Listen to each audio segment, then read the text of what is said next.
Estamos en Exitosa, la radio del Perú. Vamos a escuchar, vamos a tener una entrevista con el doctor Jorge Moy, experto en temas inmobiliarios, sobre el tema este del bono Mi Alquiler que aprobó el Congreso, este proyecto de subsidio. El doctor Moya nos va a explicar en qué consiste y qué posibilidades tiene la gente que no tiene una vivienda propia sino alquila. Y vamos a abrir los teléfonos 251-9422 y 467-4499 para resolver algunas consultas que la gente pueda tener. Correcto. Muchas gracias por estar acá, doctor Moya. ¿Por qué no nos explica en qué consiste este bono de Mi Alquiler? Cómo no, Nicolás. Ante todo, buenos días. En nombre del Estudio Muñoz Linares, saludo para todos.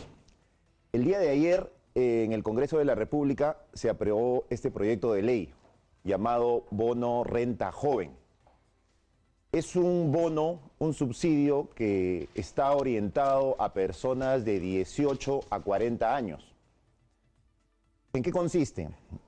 Consiste en que este bono se va a otorgar a un grupo familiar o a un grupo de 2 personas que en primera instancia juntas su ingreso sea aproximadamente 2.600 soles.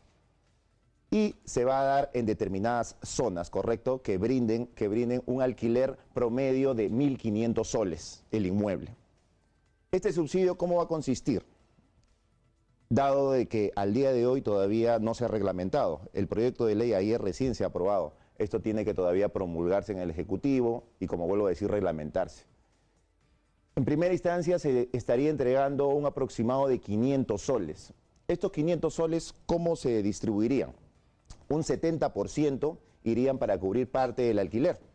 Es decir, si el alquiler que estamos hablando sería 1.500 soles, se estaría cubriendo 350 soles y solamente la persona estaría pagando 1.150. Y el 30%, que estaríamos hablando de, ¿cuánto? De 500, 150 soles, iría a un ahorro forzoso.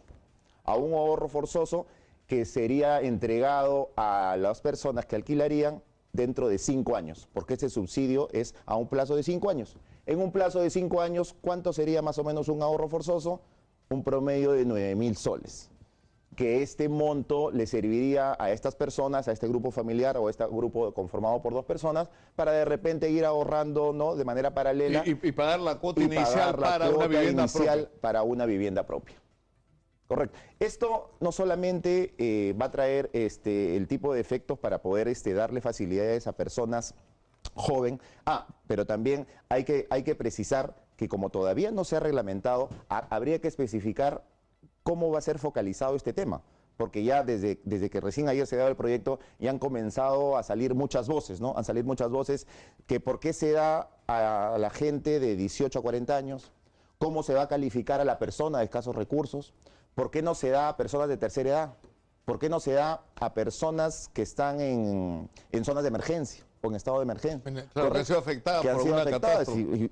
Y hay muchos, ¿no? Acá en el Perú hay muchos, ¿no?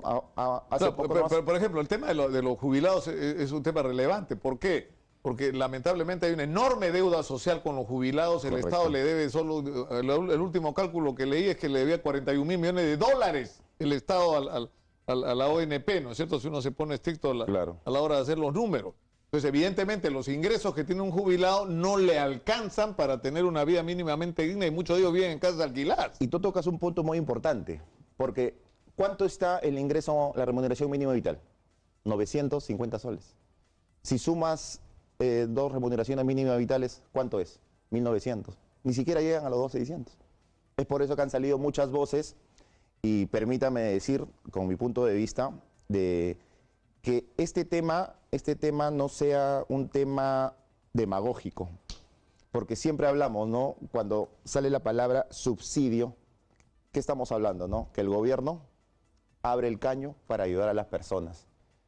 Que esta ley no sea tomada como para más adelante, como un efecto boomerang, como para que después ciertas personas de repente digan, no.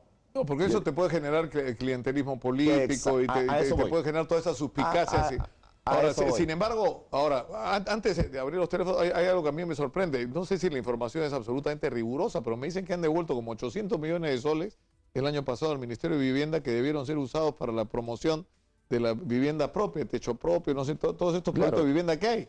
Y que es una locura, porque no te pueden prestar el dinero si tú no tienes el título. Entonces COFOPRIS tiene que ponerse las pilas para que la gente sea titulada. Lógicamente. Los trámites siguen siendo extraordinariamente engorrosos, ¿no es cierto? Pero por el otro, claro, ¿no es cierto? Claro. Entonces, no tienes el título y tienes el dinero ahí, pero además no tienes la información. No tienes la gente no sabe que esa plata está ahí. Correctamente. Y también ese es otro punto importante, la formalización de las propiedades. Los trámites en COFOPRIS son demasiado engorrosos, lamentablemente. Y también viene de la mano con que las personas, a lo largo del tiempo, habitadas en un inmueble, bueno, por un tema de repente también de desidia, ¿no? No formalizan su situación. Sí, tenemos llamadas del público, doctor Moya, quisiéramos atenderlas. Adelante, por favor, escuchamos. Muy buenos días. Aló, buenos días. Sí, lo escuchamos. Nicolás, parece, ¿no? Increíble, ¿no? Que digan que una ayuda, o sea, el promedio de los peruanos gana sueldo mínimo. O sea, esto está orientado para una minoría, ¿no? Porque 2.000 soles, más de 2.000 soles es mucha plata para la mayoría de gente. O sea, por ejemplo, ¿no? Incluso los cuartos ahora se han multiplicado de precio por la llegada de los hermanos venezolanos, ¿no? Entonces, todo ha subido. Entonces, yo creo que más parece esto una burbuja, como lo que pasó en el 2008, donde decía, toma tu casa en Estados Unidos, y a la final es, ¿con qué garantía los trabajadores van a pagar si vivimos en una sociedad ultra neoliberal? Cuando al trabajador lo despiden, hay que hacer juicio, o sea, no hay una garantía. Pero en cambio, sí quiero resaltar algo. En Venezuela, el presidente Maduro ha construido 3 millones de casas. Entonces, o sea, con boicot y bloqueo, ese país les da.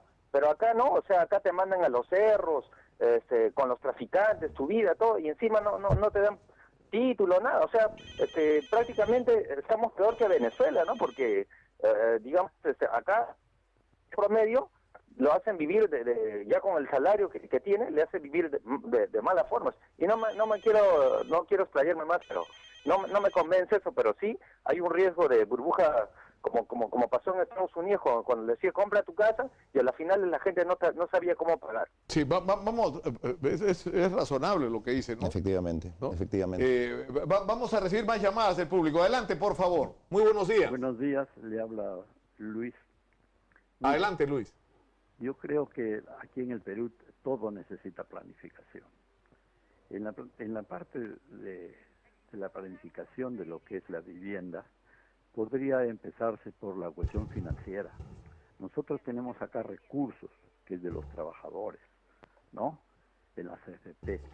¿Por qué no se abre un sistema de darles al mismo interés que le dan, por ejemplo, a la empresa Graña y Montero? ¿Por qué eso? Para que vea como el efecto multiplicador que va a haber en la economía con eso. Aquí en el Perú vivimos terriblemente. Acaba de llamar un señor lo de Venezuela. En Venezuela hicieron 6 millones. Y aquí es horrible. ¿Qué pasó? Se perdió la llamada. Se fue la llamada. No, una de las cosas que hizo el chavismo, por lo cual se explica el pese a la catástrofe del manejo económico, sobre todo de Nicolás Maduro, tiene todavía un bolsón de gente que lo respalda, que fue por ejemplo, el tema de la vivienda, ¿no? Exactamente. Se entregaron muchísimas viviendas. No, demasiado. Tuvo un efecto muy negativo, pues, ¿no? ¿Pero en qué sentido? Me estás hablando de Venezuela. Claro. No, tuvo un efecto... O sea, le cambió la vida a un montón de gente. Le cambió la vida a un montón de gente, pero como hablábamos hace un momento, ¿no? Lamentablemente le acostumbramos a la gente a que siempre el Estado abra el caño y le dé todo. Claro. Correcto, entonces... O sea, si tú te limitas a darle a la gente una serie de concesiones para otorgarle, por ejemplo, acceso a una vivienda digna y propia, pero simultáneamente no estás resolviendo fuentes estables, bien remuneradas de empleo, no estás resolviendo nada. Todo viene de la mano, pues tiene que estar concatenado, ¿no? Porque incluso esta ley, como vuelvo a decir, ha tenido en solamente menos de 24 horas demasiadas críticas. ¿Por qué? Porque lamentablemente están comenzando a decir, ¿no?, que no ha sido debidamente focalizado. O sea, se está diciendo, el congresista de la República que ha está a través de este proyecto, Carlos Gruz, se dice de que en primera instancia se va a comenzar a abarcar hasta menores de 30 años. Correcto. Pero han comenzado a decir, ¿no?, ¿por qué no se va a lo que son personas de tercera edad? ¿Por qué no se va de repente Claro, a temas de las personas en estado de emergencia? O sea, no de repente no centralicemos el tema en Lima, ¿no? Como a veces pasa, ¿no? Creemos que Lima es el Perú. Y vamos a las afueras de la ciudad y bueno, vemos noticias en las redes y que hay gente cómo vive, ¿no?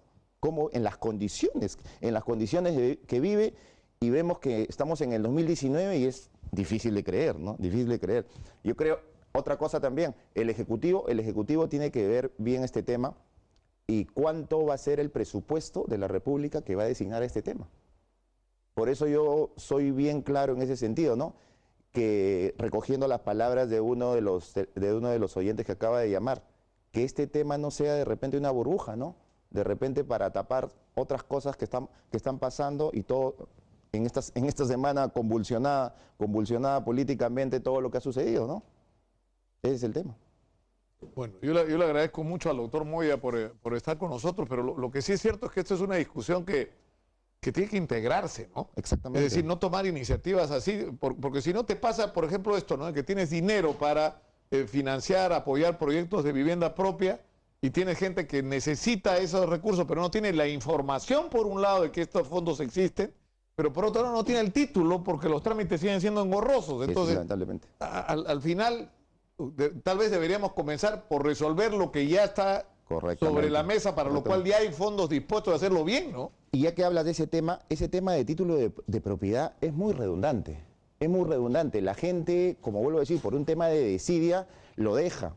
Fallece de repente la persona y quedan los hijos, y los hijos de repente caen en el tema, ya lo voy a hacer, y de repente comienzan un tema de inmensa bola de nieve, y al final esas propiedades nunca se sanean. Yo puedo decirles a los televidentes, a los oyentes, ¿no? En el estudio Muñoz Linares, al cual represento, estamos prestos a poder ayudarlos en ese sentido. Es nuestra política de trabajo estos temas, especialmente lo que son saneamiento de propiedades, saneamiento físico registral, asociaciones, a todo tipo de personas que puedan tener a bien querer formalizar su propiedad. Muchas gracias por estar con nosotros una vez más. Muchas gracias. Terminamos por el día de hoy, terminamos la semana. Yo los dejo con don Miguel Humberto Aguirre. Conmigo será hasta el día lunes, que estaremos acá con Manuel Rosas en Hablemos Claro. Me disculpo por eso, un poco un exabrupto ahora con lo del angiógrafo del Callao, pero realmente soy un ser humano, pues, y me indigno también. Y me parece el colmo que hace más de un año el doctor Pacheco esté diciendo: se va a malograr el angiógrafo, se va a poner en riesgo la vida de la gente, no vamos a poder operar. Y están peloteándose de quién es la responsabilidad cuando la plata está ahí. Por favor, o sea, no puede ser que sean tan incapaces, tan ineficientes. Hasta el día lunes, que tengan un buen fin de semana. Muchas gracias.